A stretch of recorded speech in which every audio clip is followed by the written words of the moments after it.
What is up, everyone? Welcome back to episode 84 of Thinktwice, the magic and pop culture show, hosted by me, Justin Parnell, and my co-host, Ali Aintrazi. Oh, no. Yep. I did very poorly. So we're recording on Wednesday. We'll get to this later. Yeah. But It's our very first poorly. segment. You guys won't have to wait long. I did poorly in the Twitch Rivals event. Sad face. Yeah. Oh, But- Ali Aintrazi. But on the plus side, I did catch shiny Swinub over the weekend. Ooh, that's good. I did the same thing. Yep. Evolved into Mammoth Swine. And then learned that ancient power and other moves might get like different. Big change. Big change for for Pokemon Go. Big change for people that PvP. Others probably don't care. That's fine. No, it's terrible otherwise. But yeah, now there's 3 moves that increase your attack and defense, with more status changes coming likely in the future. Yeah, I hope so, because there are Pokemon right now that are literally unplayable because they don't do anything. Oh, like Ninjask, or whatever it was. Mm-hmm. Like it's like literally one shot because it has no evasion in the game. Yeah. Yeah, so that's really interesting. That's really interesting. And I've tested out some of the Pokemon that I've had that have ancient power, and it seems like it kind of depends on the Pokemon, and I don't know, it makes it way more about team makeup, because you don't get the boost unless it hits them. If it gets blocked, it doesn't. I mean, I haven't had it, so. It's interesting. It seems like a good person to go. You can't lead with your ancient power user or your stat booster, because you need to fire it off as many times as you can. So it just makes it harder and harder for them to get you, essentially. Yeah, that makes sense. Yeah. Yeah. So it's interesting. It's definitely another layer of complexity, strategy, which it needs. Yeah, which it needs. I mean, I think it's good for what it is. I mean, it's only been out for like 3 months, not even maybe. Oh, I agree. It's meant to be like easy to use too. So yeah, they're working on it. They've made some improvements. So I'm for it. They had some balance changes a couple weeks ago. But did you do anything else over the weekend? Just swim ups? I also played some Ascension, and then I streamed on Sunday. All right. Played some Ascension with I got good. No, you go. I just got the other Ascension game that has the third one with Insight, so I have all 3 now. Deliverance? Deliverance, yeah. It was Deliverance, right. Delirium, and Dreamscape. Okay. How's that? Deliverance is kind of cool. I'm enjoying Deliverance because they have like heroes that transform, and you transform them with Insight. That's kind of cool. That is cool. Yeah. I like that, actually. I like flipping cards over and having a new card. Yeah, that's sweet. It's a good game mechanic. Yep. Is that out on mobile yet? No, but there's another game on mobile that I downloaded, and it's kind of like combo-esque, where cards have multiple factions, and essentially like you build like a combo cube. It's like combo cube where you draft like your deck and try to combo off with like playing this faction and another faction, and then do all this stuff. And because it has multi-unite as well, which is like if you play two void champions, you get the special ability. And but they enable all that because the heroes are also dual heroes, Like multiple types. Yes, yeah. All right. And that one's called Realms Unraveled, I think. Okay. Oh, even the monsters transform. Even when you kill a monster, it transforms into a hero and goes into your deck. So if you even for your fight deck, you kill this monster, it becomes a neutral hero in your deck. But That's super sweet. Whenever you play it, though, you name like Void, Mechana, Enlightened, or whatever, and it becomes that type for the turn, and you draw a card. So it's pretty great because basically when they transform, they have rewards like what they're worth on the bottom right hand corner, like all the other cards, but they give you no honor when you kill them, so it makes the game go a little longer. Yeah, so it's kind of cool. That's good. I always like the stuff that benefits the attacking decks because generally they're at a slight disadvantage just because. Dude, I think they're always advantaged. I don't know. I think they always win. And heads up, I think if you're attacking, you're favored.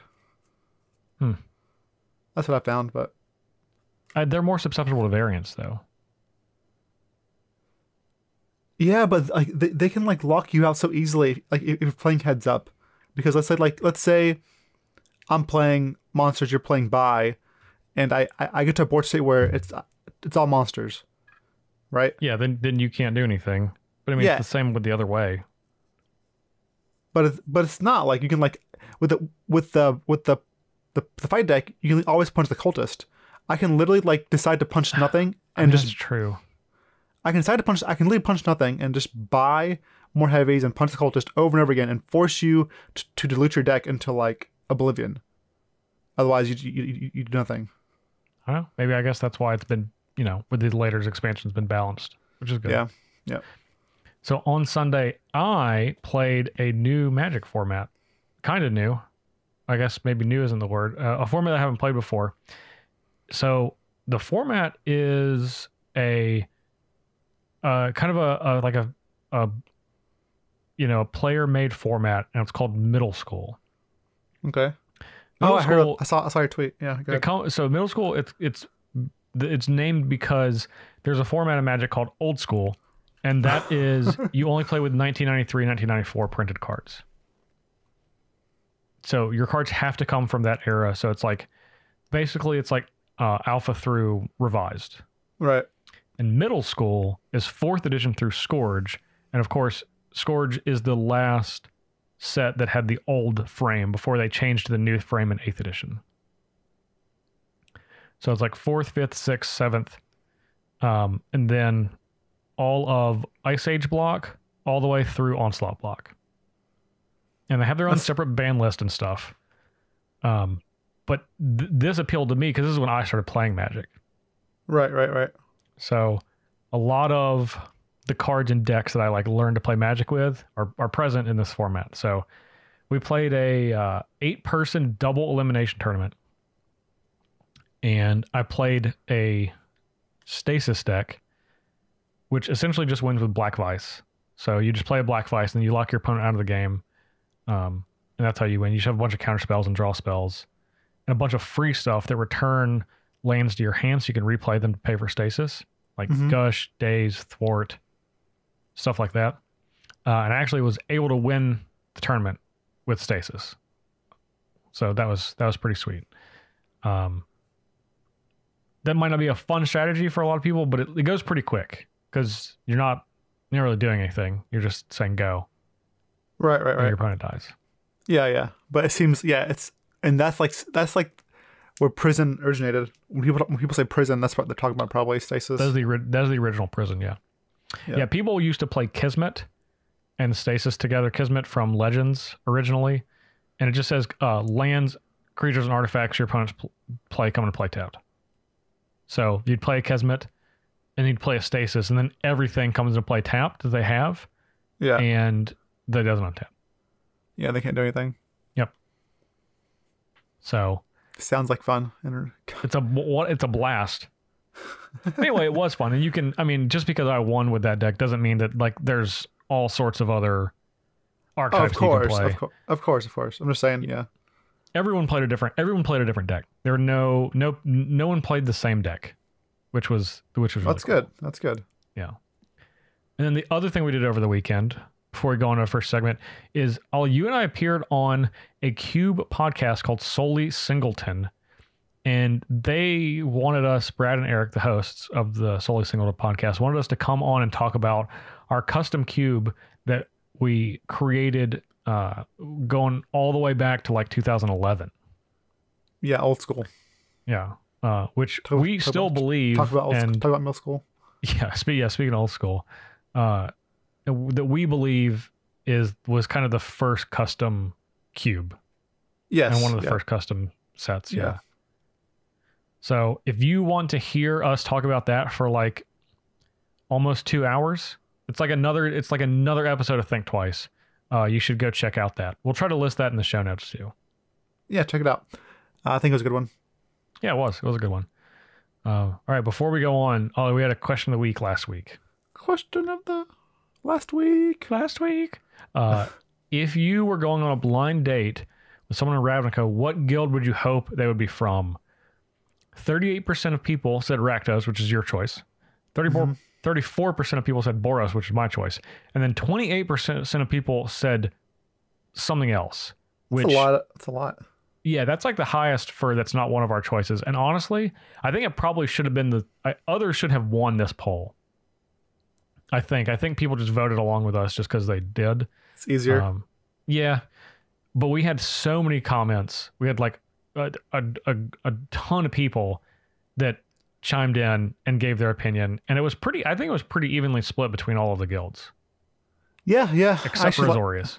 This is like I got a ton of comments on this one, so I like that at the very least. Yeah. So thank you guys for participating. That was a lot of fun. I always like when we do those fun questions. It seems like you guys do too. Yeah. Okay. Before we go on, next week's topic for pop culture, await further instructions. We're finally going to do it. Probably. I don't think Ollie's watched the movie yet, but he will for sure, guaranteed, watch the movie. I will. I'll make sure of it. Thank you. And of course, we'll remind everyone, SoundCloud, iTunes, Stitcher, YouTube, Google Play Music, and Spotify. Those are the platforms you can listen to us on. If you're listening to us on one of those platforms, leave us a comment or a review or a like or a share. That always helps get the word out about Thinktwice. And if you want to support the show further, go to patreon.com/ThinktwiceMTG. We have a lot of great rewards tiers. We recently have changed our $10 Erebos' Emissary tier to having a once a month version of Flashback, which is something we used to do for like 10 to 15 minutes every single week, and then we're gonna change that to monthly, but it's gonna be longer and be a little more focused, and we're gonna actually potentially look at having some guests on there in the future. So if you're not at that tier, which also gets you a playmat, I think Twice playmat exclusively, it's the only way you can get it. Check out Patreon and see some updates we're doing. And we have some more coming in the future, which we'll tell you about sometime in the next month or so. All right, Ollie, are you ready? I am ready to relive your hell day. My God, that you just went through. Yeah. All right. Yeah. All right. So Ollie played in the Twitch Rivals event. The day that we're recording this, obviously a little bit in the past for everybody listening, but we're going to take a quick break. When we return, Ollie is going to walk us through draw step by draw step of Twitch Rivals.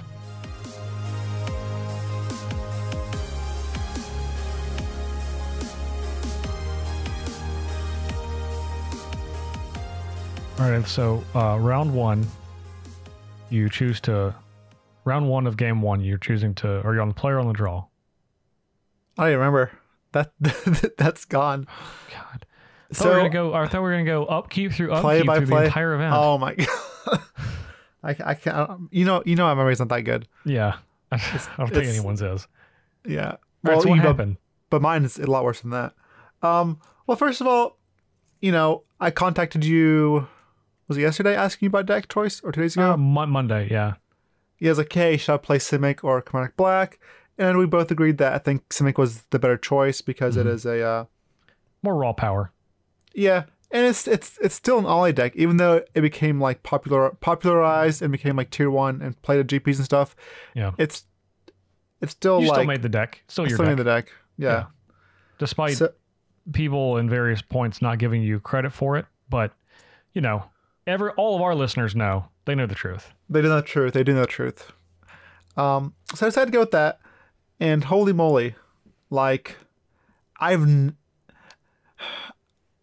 remember the last time I had this much variance just crush me. Like, I tend to usually not focus on the luck side of it and see what plays I did wrong. Because variance affects everybody. So I tried to be like, okay, you know what? Let's see what happened. Besides me not drawing well or my opponent having the answers or whatever, but I couldn't do that because I got stuck on 3 lands, or my first match was against Jerry. I think I cast a total of 4 spells the entire match. So like the whole match, people, which obviously only lasted 2 games because Yeah. You're not going to 3 if you cast 4 spells. Yeah, and yes, and the tilting thing about knowing people's deck lists is you know how many cards they have. Jerry, or how many copies of cards they have. I was gonna say, I'd be surprised if it was other than 60, but you never know. You never know. Jerry had like 2 copies of Legion War Boss and had it turn 3. So just like, okay, it's like, gosh darn it, it's obviously good for them, and I know it happens. Like, you know, you played 2 to draw it, obviously, right? On turn 3. Yeah, exactly. Well, otherwise, if you didn't want to do that, you'd only play 1. Why won't? What does 1 do? Turn 4. Turn 4. Okay. Yeah. Only sometimes I need it. Yeah. Yeah. Only when. Well, that's why you have 1. So you only draw the 1 when you need it, not like early. Yeah. Obviously. Yeah. So I lost that one, and you know it's okay. It was against Jerry, and like people in chat were still supportive, and I was like, you know, it's okay. We'll shake it off. I got Maggie beside me. We're all good. Yeah, you're still the real winner here. Yeah, I got Maggie in Twitch chat. And so then round 2, we play against Dry Golgari. Dry Golgari, unlike Moist Golgari, is just black-green instead of black-green-blue. All right. So,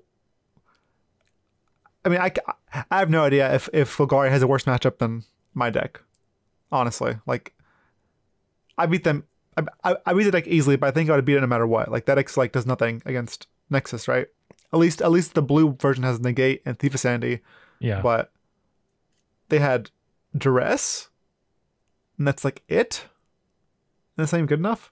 So we won that one pretty easily. Round 3, playing against Kibler.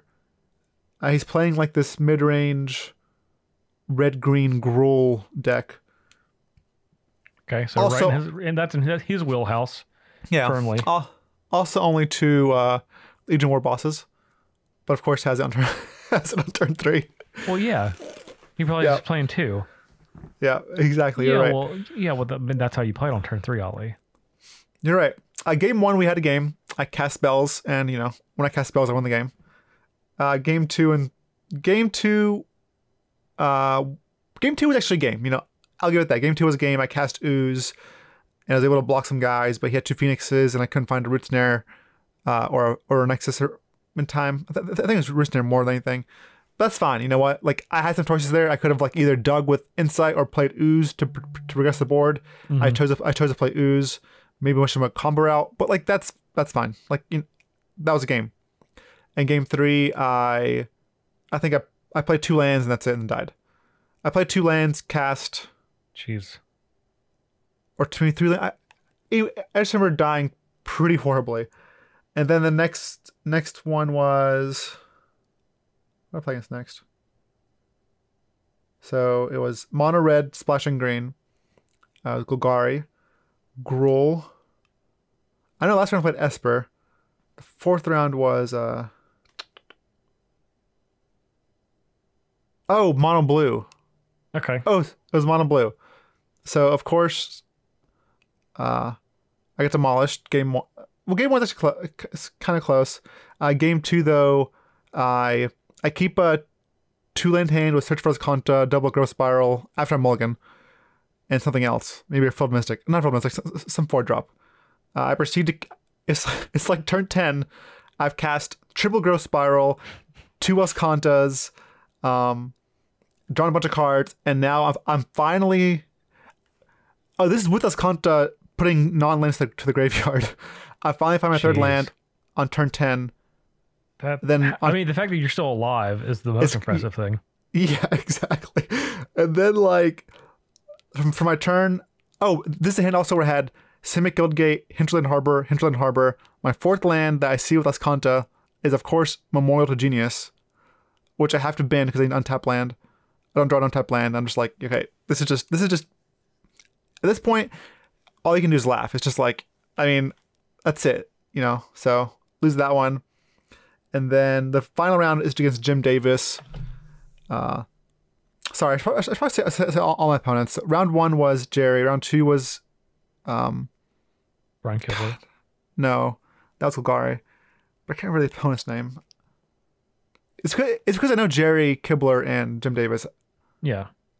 I know I know MTG Nerd Girl was Mono Blue, but I can't remember who the Golgari person was. I apologize. You're like, yeah, I beat them. No need to remember their names. Left them in the dust. My only victory of the day. No, I've hosted MTG Nerd Girl a couple times, and after I host or raid, I'll watch her stream a little bit.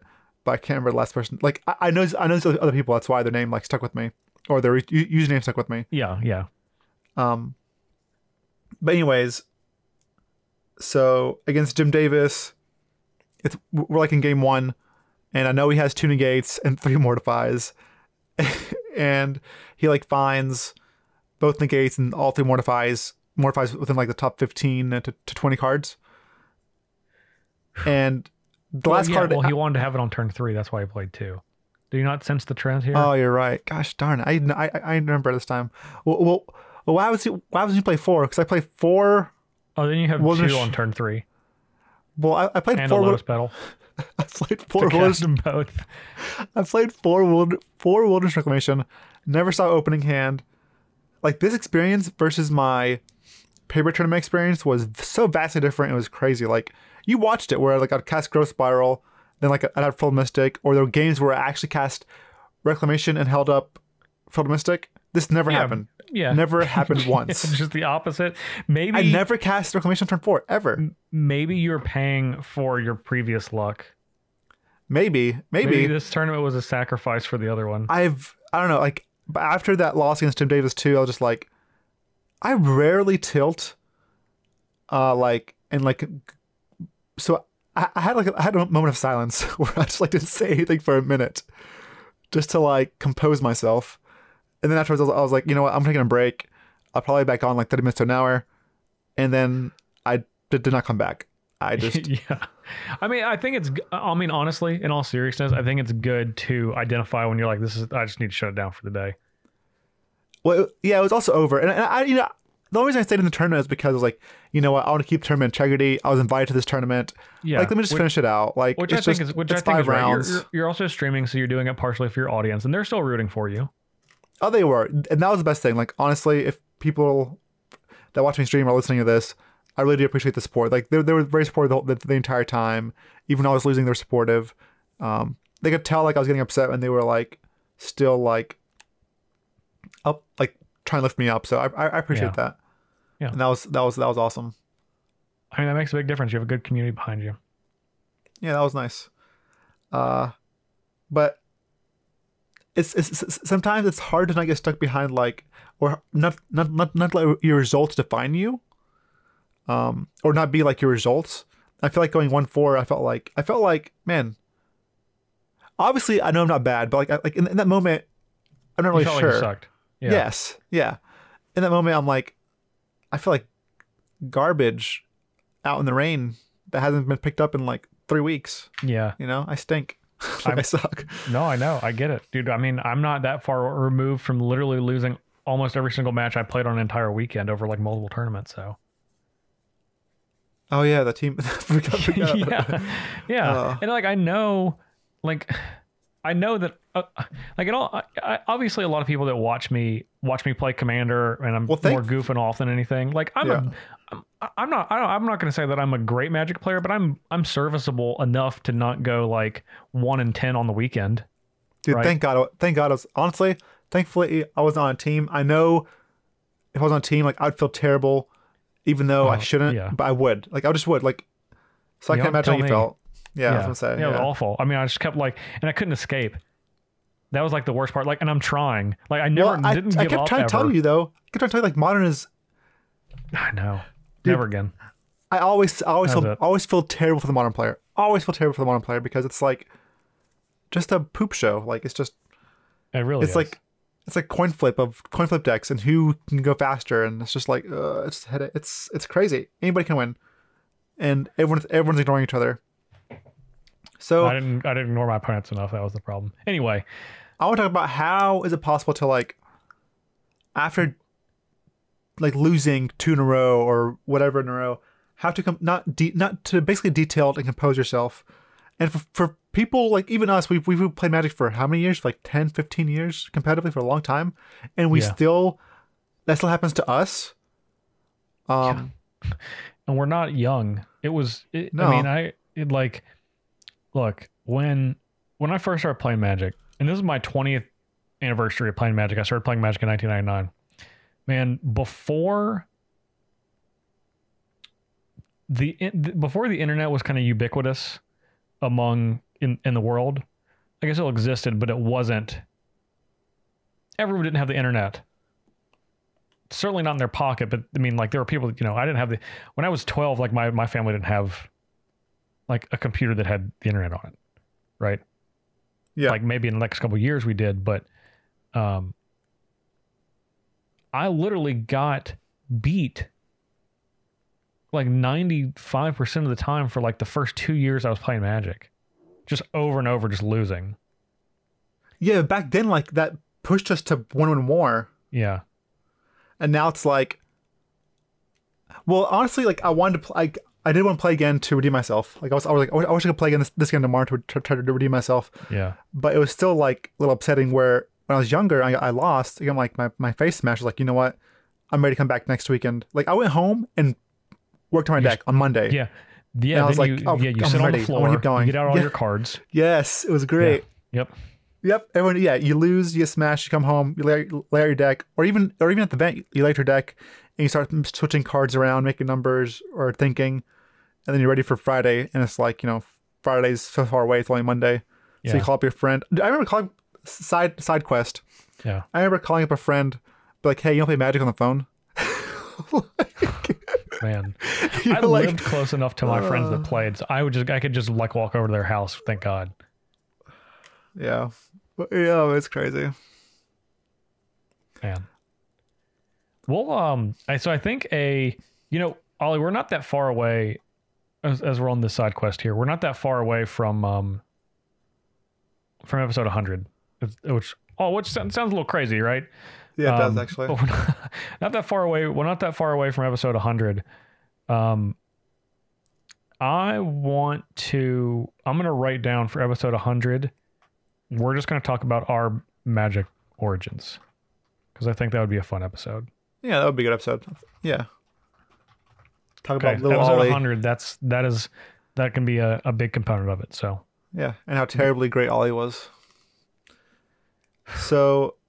Yeah, this event, like, I feel like I did poorly. And I feel like I was letting people down because I was playing Simic Nexus, first of all, and not like a brew. I was like, you know what, I'll make up for it by top 8 this event. And then I also did poorly as a result. And I was like, it's like a double like hit. It's like, man, not only do I feel like I let down my friends, or my viewership friends, what do you want to call them? I call them friends because we're all a pack. Yeah, I feel like I let them down by playing a non-traditional Ollie deck because this one got too popularized, and I did poorly. So it's like I just feel like terrible for that. So I mean, but I shouldn't, but I do. One, it is an Ollie deck. You literally made the deck. Yeah. Two, like you said, variance. At the end of the day, everyone's still playing a game where they draw cards off a random deck. Yeah, actually, what made me feel better? And I feel this is about White Darby. White Darby, if you're watching or listening, or I'm sorry. But White Darby losing while watching him made me feel better because he was playing. White Darby's a Pro Tour champion. He was playing this whole time mirror match against AK Wonder. And White Darby has like no Memorial Follies, no Hydra Crisis, no Vivian Reeds, and like he's had to use his Find Finality to cast Finality instead of Find. His one Find Finality, he had to cast Finality because he had nothing to bring back really, and had to wipe his opponent's board. And he's built up this state where he's like, you know what, I've drawn really poorly, but I'm working with what I got, and my opponent's at like 4, and I have this 6 whatever. Do that Ranger because I've finality onto it and I can attack them for lethal with this because I have trophy in my hand. Like if they play a creature, I can just kill it, attack them for lethal. And meanwhile, the opponent has played Vivian Reed, has seen two Mortal Follies, has seen Hydrocrisis, has seen multiple Fine Finalities, has gained life with Wild with Walker, has seen Hostage Taker, and this is like, wow, it's kind of hard not to cheer for the person that's like the underdog in this matchup. Like, even though he's a pro tour champion, he's like crafted this game state where with a very crappy scenario to win it, and then like the point where AK Wonder like plays a Daylight Ranger, reveals a Crisis. Sorry. He plays Vivian Reed, sees two lands and something he can't get, and he's like, man, I have to get land. Like, you can tell he's upset by getting a land because Vivian Reed don't play, so honestly a big deal, but whatever. Yeah. And then because it didn't work out exactly how he wanted to. Yeah. And then he sees a Crisis on top with the Daylight Ranger, and Wyatt Assassin trophies the Daylight, and he opts to search for a basic land, shuffles the Crisis away, but it doesn't matter because he untaps anyways and finds a House Taker to take Darby's one Merfolk Benchwalker that he played a block with and attack him for lethal. And it's just like, oh my god, like it's like if someone like that can play a mirror match and play it that well and still just lose to variance, it happens. Like I know it happens, but it's just like, man, so sorry that your loss made me feel better, but it was the truth. Like it made me realize that, like, hey, even the variance can literally get anybody. Yeah. Anybody can get hit by variance. I mean, honestly, like, I think that's good. Not it's not, in the moment, but like it reminds you that it's like, man, it doesn't matter how good you are. It doesn't. And that's why people love this game. Because if the better player always won, like chess, if the better player always won 99.9% of the time, this game would be boring. People won't play it. People like the variance of like top deck bonfire. The viewership likes it. It's Magic's greatest moments. The variance. Someone is in a position to lose and then they suddenly win because of something that's obnoxious random. Or absurd or powerful off the top. Yep. And that's just how it goes. I mean, oh yeah, it sucks for the person playing, but it's like great for everybody else. Usually. So yeah. I think, I mean, literally like what you said, I think one of the greatest moments in Magic is the bonfire off the top at like the Magic team. Yeah, versus Kimbler. He like zoomed in on board because it was like go, and he like just draws the bonfire, shrugs. And, like, you mean the tournament that made the literal tournament that pushed Brian Kibler into Hearthstone content full time? Oh, is that what happened? I mean, it started right after that. When we started doing that instead. That's like a GIF now. You can find that. Oh, it's great. It's fantastic. It's like the best Magic one that exists. He just like shrugs bonfire. His teammates just like shrug, and probably was like he shrugs. So he's like, yeah, I guess, yeah, bonfire, sweet miracle. But obviously, it's a meme for a reason, and again, it sucked for the player / team, but it was great for everybody else to watch that. So same thing. Where do you remember when Asif like was dead on board, literally taps his mana for Cruel Ultimatum before drawing a card, and then flips it over, and it's Cruel Ultimatum. Yeah. Like he gets the mana ready for Cruel Ultimatum, and then he has it like ready to tap. He draws Cruel Ultimatum, taps it, and then casts it, and that's like also a crazy moment too. Like, so variance does happen. It's pretty crazy, and it's made some of the greatest moments in Magic history. Yeah. So speaking of Magic history, this was the first Magic Arena event that utilized best of 3. What changes could you feel from the first Twitch Rivals event that you played in when it was best of 1 and you had to do the thing where like if someone was on the play, you had to keep conceding until that person got it randomly? Luckily that didn't happen, but what did happen was I could not submit my sideboard deck or my sideboard after game 1 because I had Nexus Fate in my deck and kept saying my deck is banned or this card is banned. You can't do it. In best of 3? In best of 3, yeah. Huh. I couldn't have it. So like I was like, what do I do? Luckily, sideboarding is untimed when you challenge a friend best of 3. That's good. So I got to like talk to people in Discord and chat, and then I found out that I had to like change my deck to traditional, standard, or constructed, then resubmit, and luckily it worked out. But that was nice. That was only flaw I saw, but not having to re-challenge back and forth was nice. Overall, I liked best of 3. Like, I liked it. You know, sideboard is nice. A lot less people playing a lot less aggro decks this time. Yeah, I saw a ton of mid-range red decks though, like Gruul and black red. Yeah. Just like big red mid-range decks, and then like a bunch of mono blue and a bunch of Sultai. Yep. When they don't have that land algorithm working in their favor, maybe it's not quite as good to attack early. Yeah, maybe it's not good for me either, because that's maybe not. I even upped my land count from 25 to 26. The person that played the GP had 24 lands in their deck. I was like, you know what? I'm going 26 because I want to hit my land drops. I'd rather lose a flood than mana screw. Nope, didn't matter. Did not matter. Is Arena ready for the Mythic Championship? I think it's getting close. Next month. Okay. I think it's getting close. All right. That's the next big test, I think. It is. That is the test.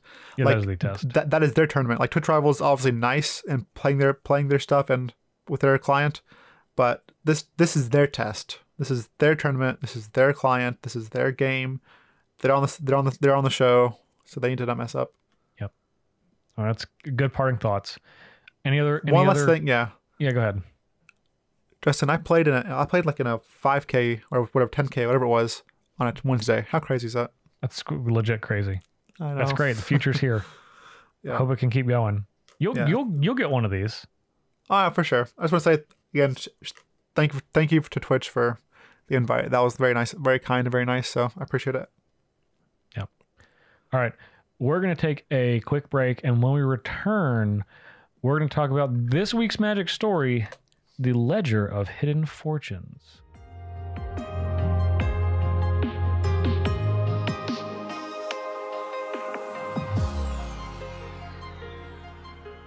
Today wraps up the final guild, Justin's favorite guild, the Oreo Guild. Are you ready to talk about Oreos, Justin? I am, but the final story's next week with Azorius. Oh, I thought this was the final one. Nope. They Doesn't skipped matter. one. They tricked you. Might as well be. Oreos are the best. Well, that's just fact. Anybody that says otherwise is wrong. So anyways, this story is obviously about the Orzhov. In case that Oreo joke didn't come off, you didn't get it. It was called The Ledger of Hidden Fortunes. Same author, by Nikki Drayden. This one's about Miri, a female character from the Orzhov Guild, who is a tithe taker, and she is taking tithe, and her family is going through a point where they're like losing money, but they have to hold up their social status. Her dad tells her to skim from the top of the tithes, but instead she has like a part-time job with like helping with a thrall job, basically like zombifying things, and in secret, because otherwise her dad would be upset. And then you can tell in the story that Miri wanted to be a Selesnyan, or part of the Selesnya Guild, but her father was like totally against it, and she's okay with that, because he's helped her out in so many other ways that she's willing to sacrifice this want for now. So she works at the tithe, and she tells her father she's skimming from the top, but it's actually her second job. And then one day she's at her second job, she finds like this Selesnyan robe. She takes it home. She's trying it on in front of the mirror. Then her dad abruptly comes in and catches her wearing it, and she has to quickly make up like a reason why she's wearing it. She's like, "Hey, it's because I heard about the Selesnyans have some sort of like I think it was a flaw or defect, something that I can bring their downfall." Yes, and I want to find it. This is what I want to do it. In the process, she had to reveal that she worked for this thrall job as well. And her father says, okay, eventually says, okay, he believes her. You go do it. She goes to join Selesnya, and she's enjoying her time for the most part, but she misses home because apparently Selesnyas don't bathe, really. Or they bathe, but like they don't wear like deodorant and stuff because it's all natural. They're hippies. Yes, they are. They are hippies. Long story short, she ends up going to the Great Tree, and whatever cloak hidden thing she had in her Selesnyan dress basically revealed itself as an artifact, and the artifact reveals that there's a spell around the tree that's camouflaging it. Basically, the tree is like a lot more, Vitu is a lot more damaged than what appears from some accident, and it's like barely holding on, and like one wrong attack could bring the whole thing down. It's very, very valuable information. It's worth like millions and millions and millions of Xenos for Orzhov. Making dollars. Yeah. So she goes back to her dad, and before she can tell her parents, her mom's like, "I'm glad you're back. Here, tell your dad that." She's like, "I know you always wanted to join the Selesnyan Guild. Here, have this crown. Tell your dad you stole his crown from there, so that he's not upset. You know when. So you don't come home empty-handed." But she's not empty-handed. But when she sits down around the dinner table and is about to explain her story, she instead does not talk about the artifact she found. She just brings up the crown that her mother gave her. So she says she found that. Her dad's very proud of her finding the crown. He's very happy that she's back. But she does not talk about this artifact that is worth millions of Xenos. So at the end, you can tell that she wants to become a Selesnyan, but she's in no rush to do so. And in time, she says it will happen. So what do you think of the story? I thought it was an interesting insight into Orzhov life. Part at the beginning of the story, she's taken 30%. Gosh, taken 30% of. So Orzhov takes 30% of your weight of whatever you make. That is absurd. 30%. Throughout the story, the number changes based on basically the whims of the people that are deciding. The oligarchs. Yeah. One time they have a riot, and then it goes down to like 18%. 18%. And that's like the best. Like, oh my god, thank God, only 18%. Yeah, and that's and exactly, and that's what they think. And before the riot, it was to 40%, which is. But that's also terrible to teach people. Like, hey, if you riot, we'll lower this percentage. That's basically what you're saying, right? Essentially. But I mean, even still, they're still taking 18%, which is like an outrageous amount. Yeah, but to them, it's like, whatever. 80% is like, that's the best. That's amazing. You're getting a steal. I mean, honestly, it's not that different from us paying taxes. Yeah. I mean, like these numbers that we're throwing out, they sound really ridiculous, but like, in the United States, it's not all that different than what we're doing. In fact, it's pretty much the exact same. So, yeah, but at least when we die, we're free, I guess. Yeah. So as far as we know, the most ridiculous things in the story. Let me pull up.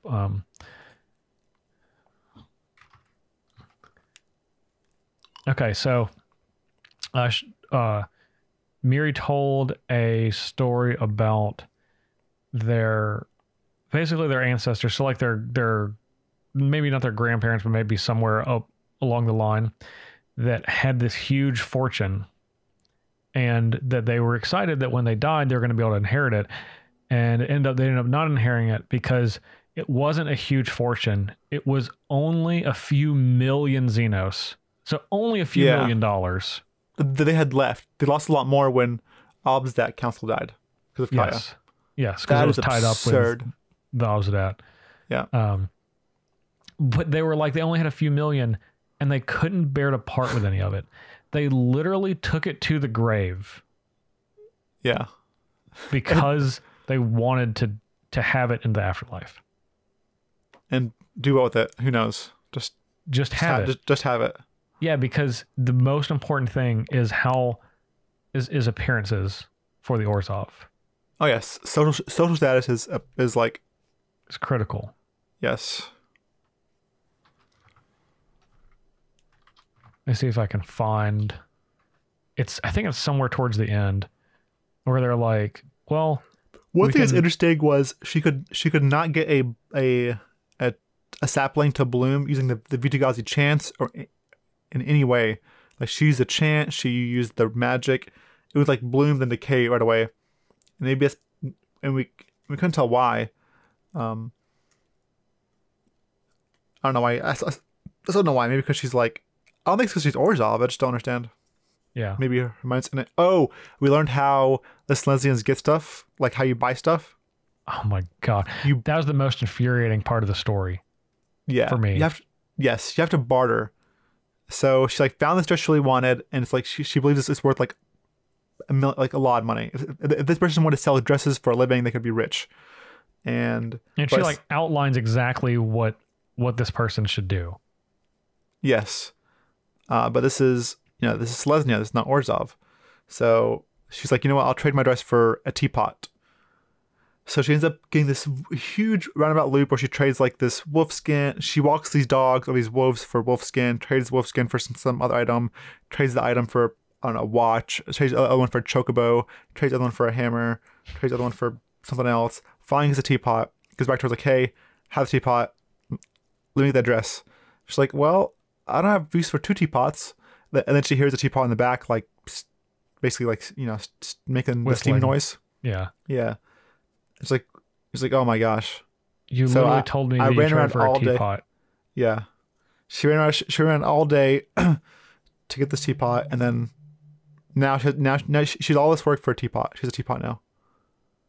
What a tilt. Yeah, and cannot get the dress because she's like, and the old lady's like, but why would I have 2 tea kettles?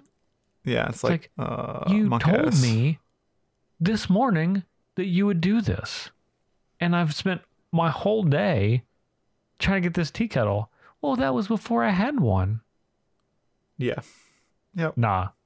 Full out on Selesnya just from that part of the story. Like, that's not gonna work. That's a no for me, dog. I'm not spending my time getting your tea kettle, and then you're like, well, I don't need a tea kettle. Now I need some sandals. Yeah, yeah. And thing is, yeah. And also the like the bathing in oils and stuff. And then basically she's like, yeah, one was like, you guys stink. Like, can we have some deodorant or something? And that was like when she went back to the Orzhov, that was like the first thing. Yeah, took a nice bath. But I'll say, so the way they deal with that is they take like a little bit of like perfume or not perfume, some sort of oil, and put it under their nose. So they smell that instead of the body sweat around them. It's just like, this reminds me of Bonnaroo and why I don't like Bonnaroo. yeah. Why I hate festivals. Oh, man. Oh. It's interesting. This certainly, like, obviously the Orzhov from, the top they're terrible. But this didn't make me want to join the Selesnya either. Like, no. Like, we're talking about, like, all of that, like, Selesnya is so nice. They're so inclusive of everything. They're always positive. Like, that's great. But if we're looking at this logically, like, all these little things, like paper that disintegrates because it's such poor quality. Everything's poor quality. Yeah. Oh my God, yeah. Matter. Yeah. It's like, man, this stuff adds up, though. Like, all this stuff adds up where it was just like, this would just be not, like, I would never just choose to do Selesnya. Like, the big thing to Miri was like, I really like how these robes look, and they're more comfortable than my other clothes. But then, like, everything else she pretty much hated. Yes. Yeah. Yep. It's crazy. It's crazy. I could not. Like, Selesnya sounds good. Like, I think Miri thought the same thing. Selesnya sounds good in theory, but in practice, it's like, maybe not for me.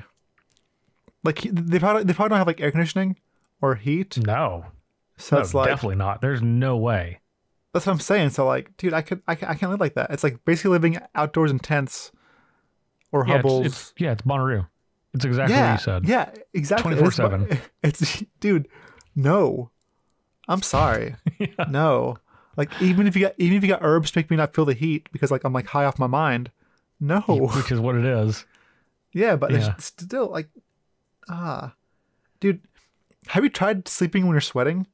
Because it's so hot It's outside. miserable. It's almost It's like impossible. It's like the most miserable thing ever. Yeah, and like you wake up and like your bed's soaked or wherever you're sleeping on soaked, you're sweaty, Yeah. you smell bad, and it's just like, yeah, no. That's just the Selesnya, man. Just 24/7. That's how they're living. That's just how they're living. Yeah, I think you're right. I think you're right. I really liked the Tithe Journal. Like how they showed that. Basically said the date, location, summary of tithe collection proceedings, then it listed the total number of tithes, how it broke down. And just stuff like that is just like really interesting look at like how the Orzhov operates and how just like brutally disgusting they are from like a... They're ruthless. Yeah. God. I don't know. I'm just going through and looking at them now again. Yeah. It's ridiculous. And it says like you can watch the item numbers go up as she does it, because it always lists, it's like property item number 1, property item number 2, property item number 3.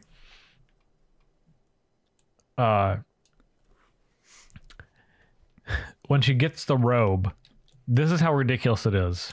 How much they take from the people. It says, no, I really shouldn't. I said back to it, it'd be improper to take the robes. They belong to Orzhova now. And just another bit of forfeit of property to log into the ledger. Property item 12,542. Quantity 1. 12,000 items. Yes. And I want to remind you that the listing of these items start over every day. Literally every day, because every instance of the journal starts with property items 1, 2, and 3. That's kind of absurd. Yes. They didn't find out like what each thing is worth, etc., etc. Yeah, everything. Literally the whole job. Tithe taker, you're literally just going around taking stuff from people, money or their belongings. Or if they don't want to give you either of those, you can go into debt. And if you don't, there's a whole different debt ledger. And if you don't want to do that, you can choose public. They say optioned for public flogging and indentured servitude. And if you don't want to do any of those things, they seize all of your assets along with any of your extended family members' assets, and they just take them all. That's the worst. Like what you do affects like your family and stuff. That's like, why? That's dude, Orzhov is terrible. Yeah, man.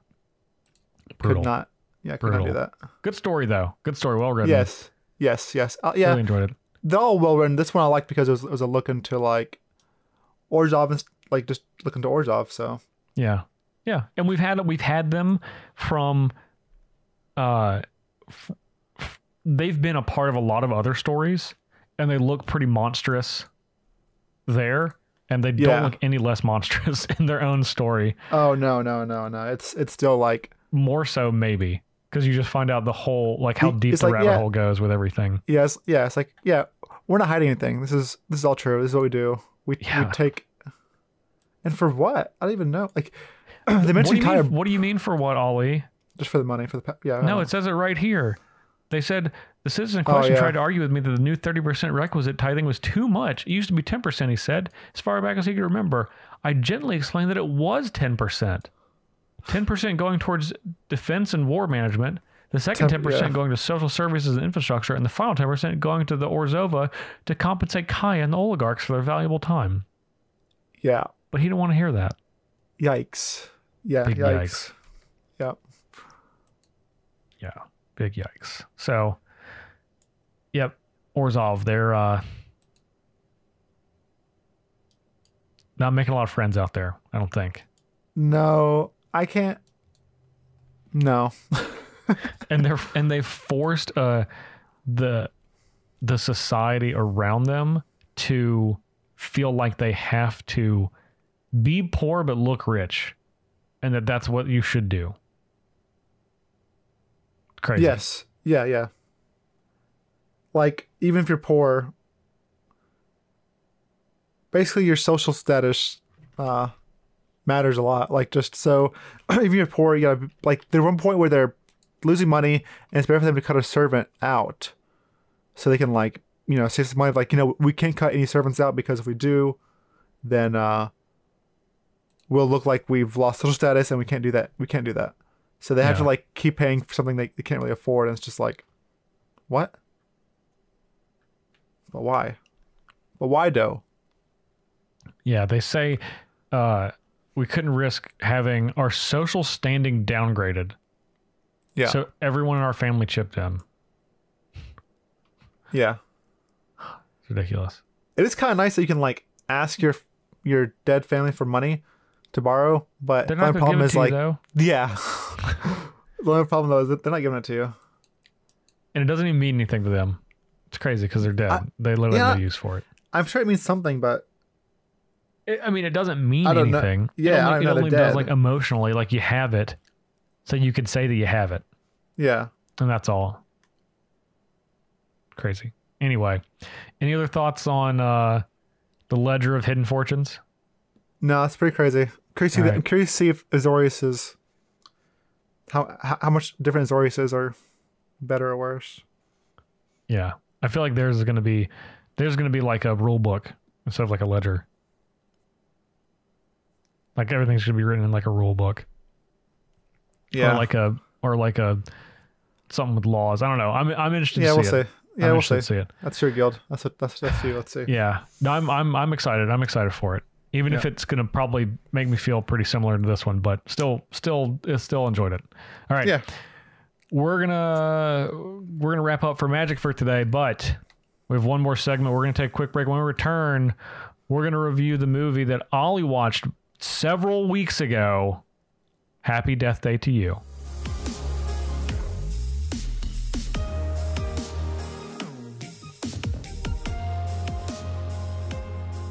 Now, Happy Death Day to you. You talk about Happy your Death memory Day occasionally. To you. You watched this movie almost 6 months ago when it first came out in theaters. I'm just kidding. It's true. It's true. Ollie was the first person in America to watch this movie for sure, though. I'm honestly not gonna lie. My memory is pretty bad. I'm going to pick off. I'm gonna remember more as we talk about it, because you'll be talking about it. I'll pull it out of you. Yeah, exactly. That's what's gonna happen. I'll pull it out of you. Okay, the first thing before, obviously no spoilers. No spoilers.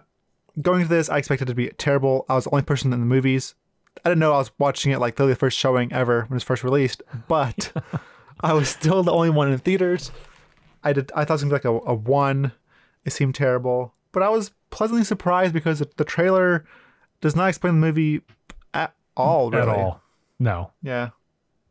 Okay, so Happy Death Day to You is a sequel to the movie Happy Death Day. I didn't know that. You didn't see the original one? No, did you? I didn't know. I didn't. I didn't know that this was a sequel. I did know that it was a sequel. But I didn't see the first one. Was the first one in theaters too? The first one was in theaters, and the first movie is a horror slasher movie. And oh, really? If you watch the trailers, that's kind of what they're making this one out to be. And yeah, but it's not. It is not. But it's not in a good way, in my opinion. Yeah. I was pleasantly surprised. Yeah. It's hard to put this in a genre, but I would say it's more like sci-fi comedy than horror. In fact, I don't think it's a horror movie at all. No, there's nothing scary about it at all, really. Like, even though people die, it's not very scary. It's like there are a couple like jump scares, but it's not like scary jump scares. It's like just like surprise. It's like timing jump scares. Yeah. Yes. Yeah. So that was kind of cool. I ended up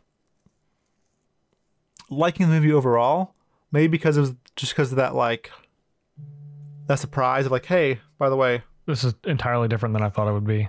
Yeah. So it essentially outlines in the first movie, a girl wakes up and throughout the day she realizes someone is trying to kill her, and then ultimately they kill her. Then every time they do, she wakes up again, restarting the same day. And this is that's the plot of the first movie. And it's kind of the plot of the second movie, but from what I understand, because the main character explains the plot of the first movie in like under a minute, like start to finish, during this movie, as she's explaining it to another character. And that's kind of the second plot of this one, but there's a lot of twists that happen pretty early on. They're still kind of spoilers, so I don't want to spoil it, but I will definitely say they explore more of the science fiction element, significantly more so than the horror element. Yes. And I'm not saying that they make it make sense scientifically, but they make it make movie sense enough. Basically, you just choose if you're going to buy in, and if you buy in, then you're probably going to have fun. And if you don't buy in, then you still might have fun because it's fun and it's a little goofy, and in my opinion, you get a really strong performance from the lead actress, Jessica Roth, and I think most everyone else is pretty bad. But she's fantastic, and she's the centerpiece of the movie. She's in almost every single scene. So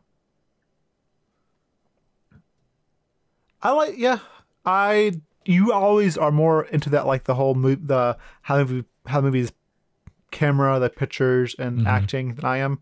I tend to like that, not focus on that really. I thought everyone did fine. Obviously, she was the better one, but like, I didn't really like get upset at their acting unless it's like terrible. Yeah, so, and it's not like terrible. It's not. Yeah, she was just significantly better than everybody else, in my opinion. Yeah. Which is not a knock, because you have a movie that is really about one character, and you have that character, that actress is just carrying the whole movie, which is fine. That's not a bad thing. In fact, it helped this movie probably. Yeah. So I agree. There were some things that like I guess when fully explain. I guess it's kind of hard to explain. I'm not sure if we can go into like the sci-fi, like what's going on. I think that is spoiling it. Yeah, I think it is. I think even though it happens early on, I do think it spoils it. Yes, I won't say it. Okay, so I won't say it. But okay. So neither of us saw the first one. I don't think I don't think you need to. No, I don't think you need to. No, not at all. And it might even be better that it might be better that you don't. Yeah, probably not. Just because she explains it so quickly, and it's. And you're not missing any. You're not missing anything for this story. You're probably missing some jokes based on things that happened in the first movie, but you're not missing any like plot. Yes. By the nature of the movie, they make sure that's not possible. And everything is explained when it matters, and it not in like a way that makes you feel stupid. So that I appreciated. Yep. All right. What is your final say before we move into spoilers? I mean, since we can't do halves. You can't do halves. I know. This is like a very, very, very low 3. But I'll give it 3. That's right where I am. Yeah. I mean, I enjoyed it. Like I enjoyed it. But for those listening that care about halves, 2.5. But a very low 3. Very low 3. But since we're not, it's a 3. Overall it's a 3. Like only because I enjoyed it. If I didn't enjoy it, I'd give it 2. But like I enjoyed it, but it was still like it's not a great movie. No, it's not. No, yeah. Yeah, but like we've watched better movies that we've rated lower. But I agree. Like it's fun. Yeah. Like I paid like $4 to watch this movie too, because it was like 8 in the morning. Not 8 in the morning, but it was like 11. Yeah, you got the super matinee. Yeah, it was super cheap. Yeah, Only This one movie theater. also had a lot. It has more. We'll get more of this in spoilers, but it actually has more heart than I was expecting it was gonna have. Yeah. You ready or not yet? Yeah, I'm. Yeah, just to confirm, I'm giving this a 3-2. Just because I did have fun, and it's like, I mean, it's an enjoyable movie. Like, it's not great, but it is certainly better than a lot of other movies that we reviewed on here. You're not gonna feel like your time was wasted. No. I'll put it that way. And I think that's the best thing. That's probably the best thing that I can say. I'm not sure I recommend it. I would not recommend you go see the theaters, personally, but yeah, I went and see it on the basically the cheap movie night, which I think is appropriate. That's about that's about what I'm getting out of it. But that's okay. Exactly. That's okay. Yes, this movie on deal, matinee, special movie night, whatever. Once it's on Netflix, it's fine. Yeah, I think paying like $10 for whatever, how much you pay for a regular movie is just no. Yeah. Yeah, if you're choosing between this and Captain Marvel that comes out in a few weeks, you should probably pick Captain Marvel. And don't spend your money. But if you can watch this for cheaper or matinee or for free, then yeah, it's definitely worth your time. I would say most people are going to enjoy it. You're not going to be like, this was terrible.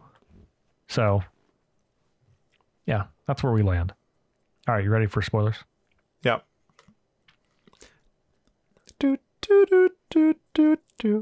Spoiler warning. Spoiler warning. All right. Okay, we're in spoilers. All right. So where do we want to start? I have a lot of questions. Technically, one of your questions is also my question. Yeah, the big one at the end, right? I don't know. Okay. All right. Let me start from the top. So one, this is something we obviously couldn't say in non-spoilers. I think it's a great movie to talk about because it poses a lot of fun questions and then some more interesting questions. So why do you think she got weaker every time? That's my question. That's my thing. Oh, that's your question? Okay. Yeah. Because she wasn't getting weaker from being in a parallel dimension where she was like not supposed to be there, which you think would distort that reality and make things go crazy. Yeah. Based on the other things we've seen and heard, but we have no idea, obviously. But every time she had to die and be reborn and relive that day, she would get weaker. She'd get sick. Something was wrong. But yeah, it never explained why. I think I have an idea though. And it's really simple. Okay, so she said Tree, the main character, said in the first movie she died 11 times. So she relived the same day 12 times total because she didn't die the last time, obviously, right? And this time, she said that it had been over 3 weeks, like almost a month that she'd been doing it, that she'd been restarting the day. Yeah. We also know that whenever she dies, she immediately wakes up and she has some after effects from how she died. I honestly think it's because mentally she was not able to rest. And I think it just slowly catches up with you. Then the first time in the first movie it was only 11 days and this one was probably closer to like a lot more. It was like double that. Yeah. And honestly, I think it's just because she had no sleep. I mean, think about it. You're literally awake for 20, 21, 22 days in a row. Yeah, basically, yeah. Man, and there were some ways too, like she was at the point where she was like killing herself because she wanted to not get stabbed. Yeah. Or she was just killing herself in like the worst ways possible. It's like, what are you doing? Okay, so what's the worst way? What's the best way that she did it? Oh, the worst way is easally where she drank the Drano or whatever it was. God, the Drano. That's for sure the worst way. Like you are not only dying from like you're burning from inside, like it's hurting, but you're also choking to death on your. You're just suffocating. Yeah. It's cringy. And it probably tastes terrible too. On top of all that. Oh God, man, I can't imagine why you do that. Yeah, that's the worst way. That's by far the worst. Yeah. The best way was, I couldn't do it, but like basically where she jumps out of the plane. Yep. I totally agree. And she like plans it to be right in front of her boyfriend. That's her boyfriend in the other dimension, but not here. And she's like splashed on the floor and like splashes blood all over him and everything. It's like just like fuck. Basically, basically in her. By the way, she's in her bathing suit and she jumps out of the plane. Just so you know, I have skydived, and there's no way you would freeze. You would be so cold, even like on a hot day. Jumping in a bathing suit and like just you would be frozen. Not frozen, but it'd be terrible. But yeah. I mean, I think though it's more mental for her than it is the physical, because obviously she's not worried about the physical. Like I think, which is the cool part, because she's just totally overcome that. Oh, but dying? Yeah, like any physical pain or hurt or damage, like she's beyond that mentally. Yeah, which I can't imagine. No, I mean, it's pretty awesome. Like I think, like, legitimately, this is like a great. She has the character is great, because in the beginning when Ryan is having the loop, before he explains it to her, as soon as she realizes it, she's like no nonsense mode for the whole rest of the movie. She's like, I literally don't have time for anything that is not advancing this problem. I literally have no time for anything else. Yeah, I'm over it. I've done this before. I'm not doing it again. This is yeah, and she's really awesome. Like it's a good, like I was like, it's rare that I find that I'm like just constantly rooting for this character, for like a main character. But this was not the case. I was just like totally like, yeah, because she had no time. She had no time or patience for anyone or anything that's just not fully on board with the mission. Exactly. Yeah, that was kind of great. And like that part I really enjoyed. Yeah, one thing for me was like obviously in her original reality, she's with the guy that's her boyfriend, and her mom's dead. And in the parallel universe, her mother's alive, but the boyfriend is with her best friend, not best friend, awful person. Yeah, who's using him, and she decides to ultimately go back to her original reality. But honestly, I don't think she should have. Because I think she had her mom in this reality, and she could have easily got that guy to be her boyfriend. At the end, it felt like that's what's happening anyways. Yeah. She also caught the girl cheating. Yep. On him. So like it could have ended there very easily, and they could have got together very easily. There was obviously some kind of connection there in the parallel dimension or universe, and then you had the mother as well there, and that seemed fantastic. Like, and the reason to go back to the original universe was for just that guy, and initially, yeah. So, and this is actually why I think this is like one of the most clever moments of this movie is once she realizes that she basically has a choice between two dimensions, assuming that they can get this machine to work. Yeah. That dimension A is where she is with her boyfriend, who she has over the course of the same day for, multiple weeks at this time, grown to love. And dimension B, and her mom is dead in dimension A. Dimension B, mom's alive, boyfriend's with her frenemy. And that's how it was initially posed, as I'm choosing between these two. And she goes as far as to trying to figure this out by talking to her mom about how her mom feels about her dad. And I actually think the conversations were pretty great, because it's like, you're obviously you're not making this decision in real life, but this is like, it felt authentic that like how she felt about her mom, knowing that she's not had her mom for a long time in her real life. But as she's talking to her mom and having her mom and deciding that this is what I want to do first, I want to obviously, and it seems obvious. It's like, well, you choose to mention where one of your family members is, one of them not dead. It's like, well, it seems obvious, right? That you choose that they're not dead. Yeah. But then she realized, as she's having these conversations with her mom, when her mom asks her, she's like, you remember that place we went to go get the cinnamon bun last year? She's no. And then she realized, she's like, this is not my life. Yeah, that's very true. I've been put into place of another life, and like some things have changed. My memories don't yeah. Basically my memories don't matter. Yeah, exactly. Like I've been implanted into this other person's life, and I'm kind of just like taking over, but none of the experiences or any of the things that I have matter. Like I have the knowledge of them, but they don't mean anything. Yeah, it's like taking a book of the same like series or genre, ripping pages out of a different book and randomly throwing them into this one book. It makes no sense and just doesn't work. Yeah, you can like still what read it is. the book. It's like, and if you take the middle out, the ending is still the same, but the middle is what makes the ending just mean jumbled something. and exactly, yeah. Basically, yeah. I mean, it's true. It's also true. Your past experiences make who you are. You are who you are because of what's happened to you. And it doesn't nullify that in this parallel universe, but it's like you can't really relate. You can't really talk about your memories with anybody because they don't exist here. Yeah, they are real. They just don't exist here. Yeah, they're real. They're real to you as far as your memory works, but they didn't happen in this reality.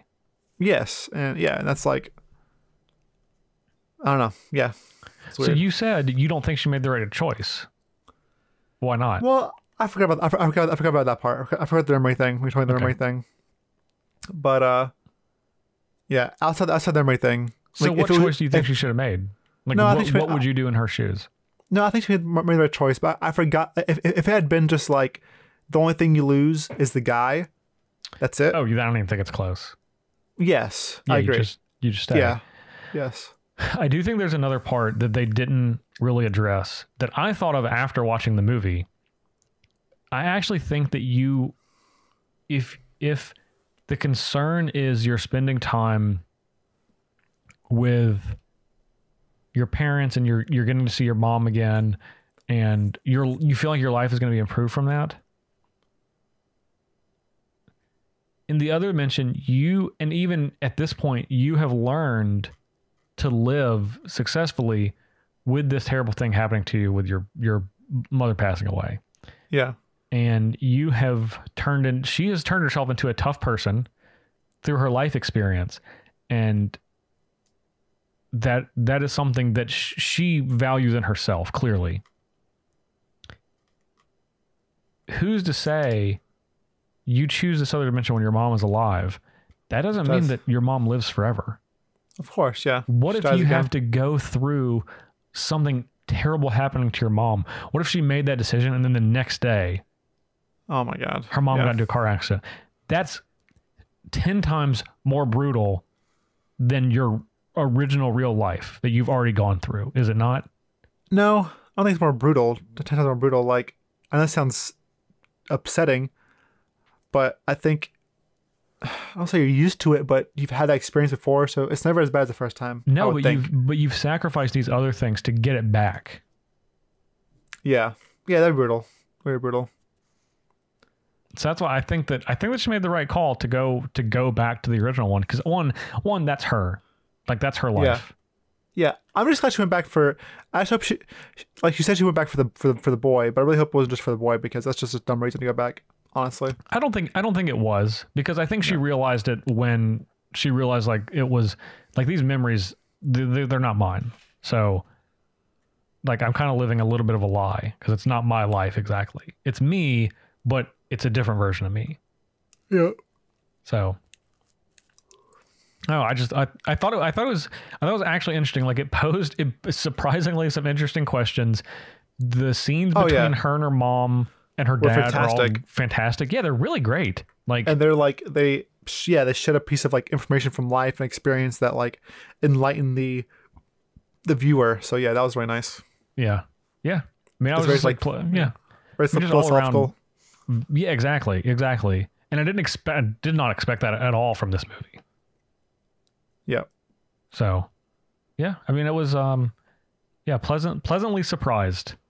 That I agree. I was like, there's like a 50% chance I'm just gonna hate this movie, just based on the trailer. I thought it was higher than that.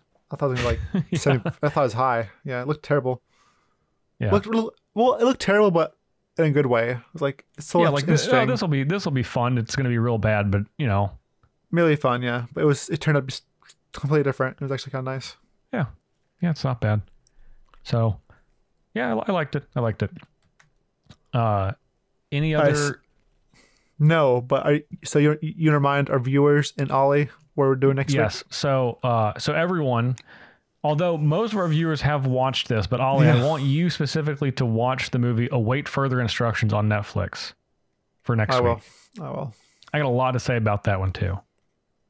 Okay. You'll have a lot to say about that one too. God, I feel like it's going to be terrible, but it has to be terrible. We'll see. We'll just have to wait. We'll just have to wait. We'll have to wait. We will just have to wait. All right. That's it. Yeah. That's the show for this week, guys. We're going to take a quick break, and when we return, question of the week.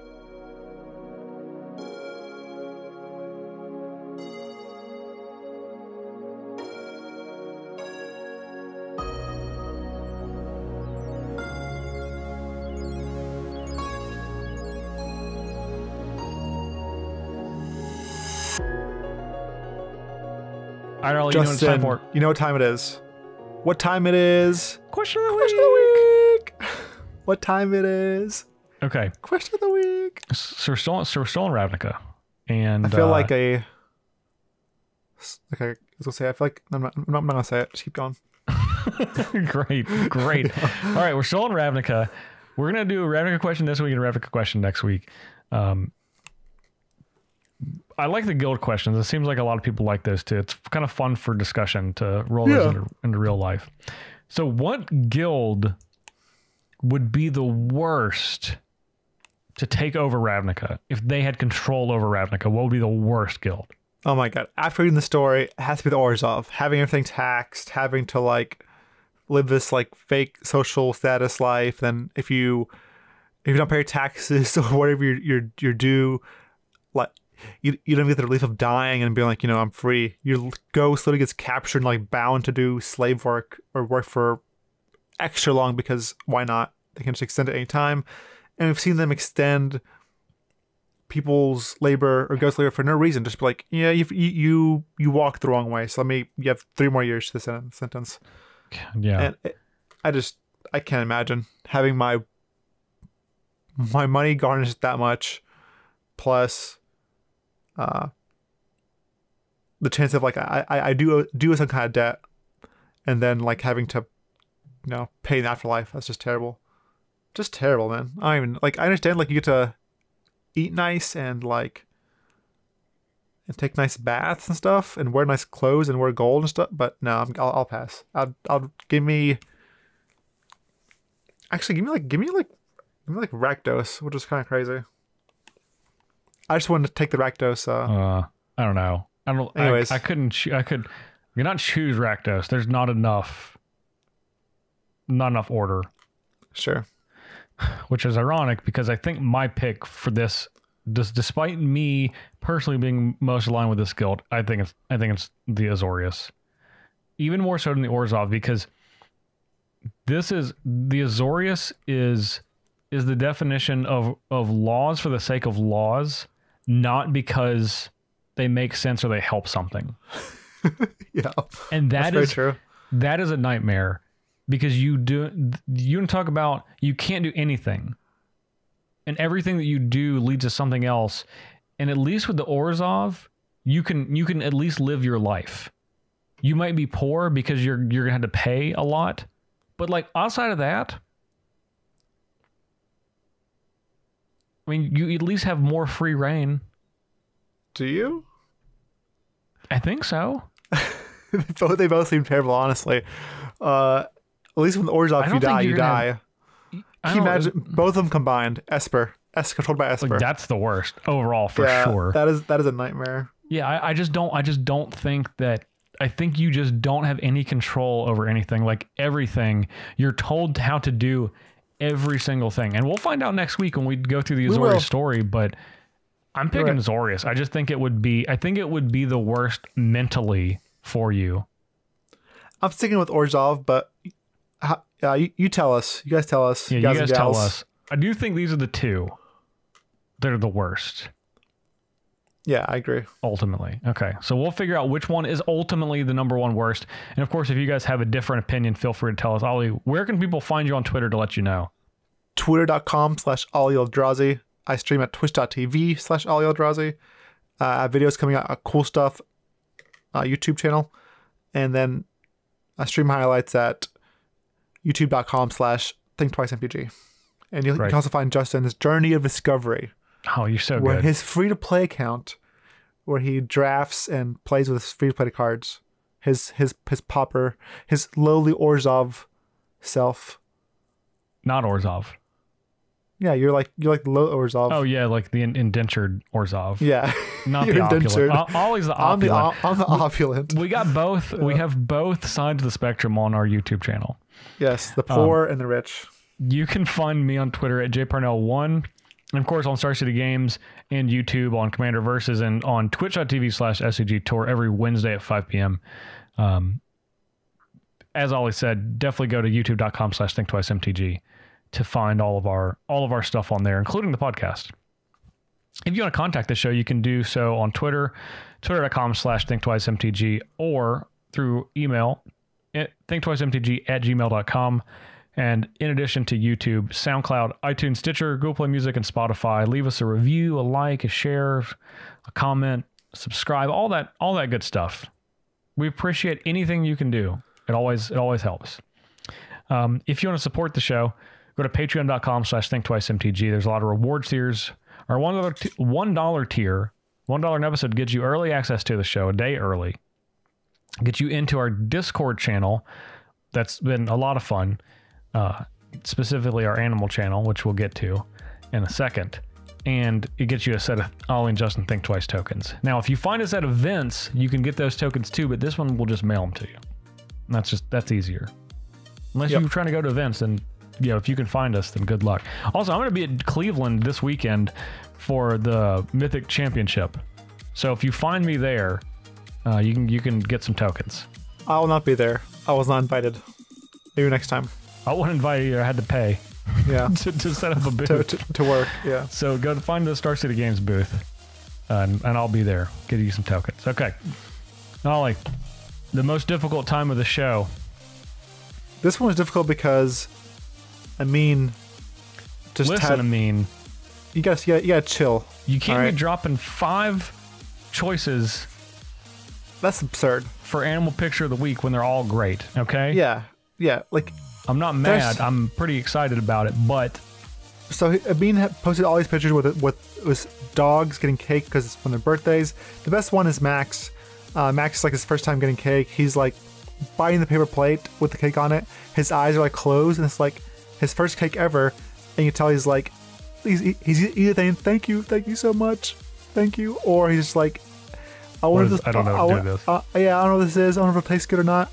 Obviously, he's gonna love it. It's cake. So, but it's an adorable picture, and it makes me like feel for him because he's like adopted, and he's has had I think had surgery, right, or something pretty recently, I believe. Yeah. So I feel for him. That Max, you win. Ollie's vote. All right, I'm giving my vote to the combo of Freddy and Freddy's BFF Barley, and they're posing perfectly. They're both adorable, look super happy, and apparently it's because there is a off-camera single Cheerio off-camera that is drawing their attention, which is just fantastic. I love the duo pictures are tough to beat. I'll tell you that. If you can get 2 dogs to look adorable in the same picture and frame it right, that's pretty much going to get me every time. Yeah. So Freddy and Barley, you're my pick. Animal Picture of the Week. Okay. Thank you. That's your show for this week, folks. Thank you to the director, John. He's the man behind the curtain. Like Alice in Wonderland. Thank you to our Agents of Bullet producers, Daniel Hunt and Matt Lindell. We couldn't do this show without you. So thank you very much. You are the true, as I like to say, the true MVPs. All I always like to say that. And Thank you to who else? Who else thinking? That's it. That's it. I did it. I did it. You did a great job. We also want to thank everyone that watched Await Further Instructions a couple of weeks ago. You'll be rewarded handsomely with a segment next week. After Ollie watches it, for sure. 100% guaranteed. All right. Love you people, guys, gals, puppies, cats, furries, squirrels. Thank you for listening. Catch you all next time. Thanks. Love you too, Ollie. We'll catch you guys next time.